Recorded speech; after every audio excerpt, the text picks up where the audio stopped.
பற்களின் ஆரோக்கியம். பற்களின் ஆரோக்கியம் வந்து ரொம்ப முக்கியமா இருக்குது. இந்த காலத்துல நிறைய பேருக்கு பற்கள்னால நிறைய பிரச்சனை வருது. எதிர் வீக்கங்கள், பல் குத்தல், பல்வலி, அது போல கம்ஸோட வீக்கம் எல்லாம் சொல்றாங்க. ஈறு பிரச்சனை சொல்றாங்க. இந்த மாதிரி பற்களை கொண்டு நிறைய பிரச்சனை வந்து திரும்ப திரும்ப வர்றதுக்கு காரணம் என்னன்னா, பற்கள்ல இருக்கிற பலம் குறைஞ்சிருச்சு அப்படின்னு அர்த்தம். அதுதான் முன்ன காலத்துல சொல்லுவாங்க, பல்லு போச்சுன்னா சொல்லு போச்சு அப்படின்னு சொல்லுவாங்க. பற்கள் போயிடுச்சு அப்படின்னாலே சொற்கள் போயிடும் அர்த்தம். ஆனா இன்னைக்கு இளமையிலேயே நிறைய பேருக்கு இந்த பற்கள் பிரச்சனை வருது. ஏன் வருதுன்னு நீங்க முதல்ல தெரிஞ்சுக்கணும். பற்கள்ல வந்து நம்ம பல் துவக்க வந்து துளக்க பயன்படுத்துறது வந்து ரெண்டே பொருளாதான் இருக்கும். ஒண்ணு மூலிகையால் செய்யப்பட்ட பொடிகளா இருக்கணும், இல்லைன்னா மூலிகை குச்சிகளா இருக்கணும். அது ரெண்டும் தான். சரியா?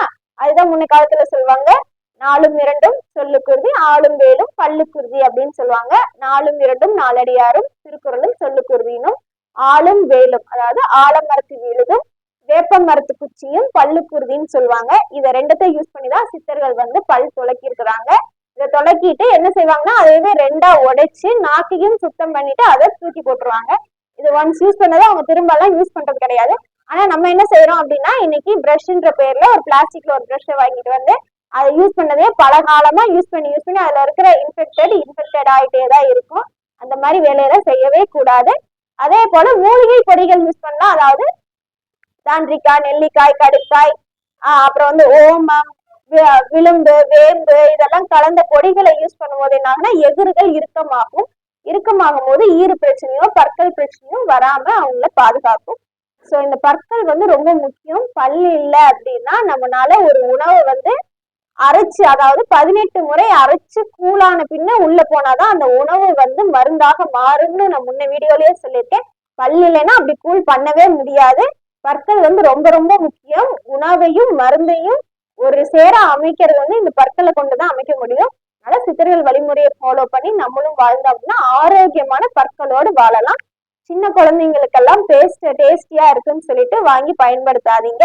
பேஸ்ட்ல வந்து சோடியம் யூரல் சல்பேட், அதாவது நீங்க யூஸ் பண்ற டிடர்ஜென்ட் பவுடர்ல யூஸ் பண்ற அந்த நுர வரதுக்காக யூஸ் பண்ணுவாங்க சோடியம் யூரல் சல்பேட்டை. அதுதான் உங்களோட பேஸ்ட்லயும் இருக்கும். அதை யூஸ் பண்ணும்போது எதிரும் பல்லும் வந்து கண்டிப்பா பலவீனம் ஆயிரும். அதெல்லாம் யூஸ் பண்ணாதீங்க. நுரையெல்லாம் நமக்கு தேவையில்லை. பல் அப்படின்னாலே ஒரு சிலவங்களுக்கு தான் ஒயிட்டா இருக்கும். ஒரு சிலவங்களோட இயற்கையான பற்களோட கலரே வந்து இளம் மஞ்சள் தன்மையானதுதான். அதுதான் இயற்கையான பற்கள்னு அர்த்தம். ஸோ இப்படி ஆயிடுச்சுன்னு சொல்லிட்டு அதை போட்டு நுரைச்சிங்க அப்படின்னா எதிர் பலவீனமாகி குறிப்பிட்ட காலங்கள்லயே உங்க பற்கள்ல இருந்து என்ன ஆகும்னா விழுக ஆரம்பிச்சிடும்.